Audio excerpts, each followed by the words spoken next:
Halo, mag-unboxing ta mo na ang akong gipalit sa Timo. Month na niya pago, I guess. Bayaran ako og for payments man to. So, tag 28. Tag 28, pero ang original price niya ni murag tag, kay ko man to ka ng nag-deal ba deal. So, tag 49 something ang usa. Duha nga akong ipalit. So, usa mo na akong gi-unbox no. Muna siya itsura. Ang niabot, mauni at niabot. Duha. So, muni ang niabot. So, pag-abot, ay, digid siya ko no.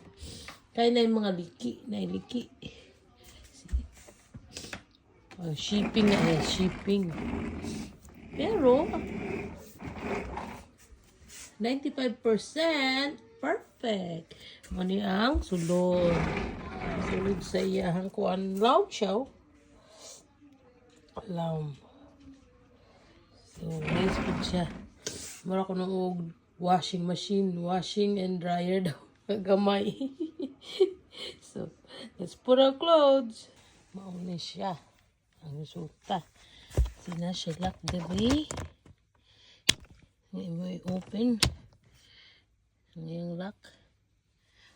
Sa both side. May siya lock sa both side. Yeah. Wala. Muna nga akong clothes. Muna siya na plastar. Kung mga coats and sweets. Sweater. Then pwede siya na wrap. Pero para pag safety, syaro. Makasulod pa ba mo? Oh. So, ang sobra.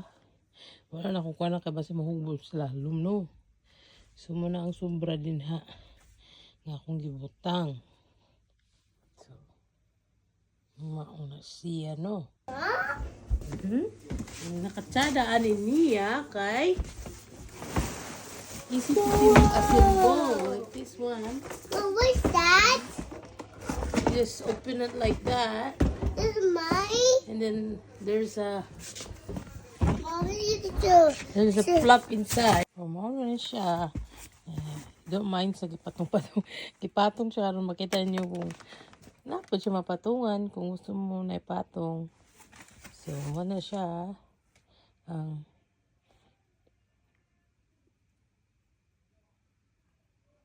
isulta sa akong palit sa Timo.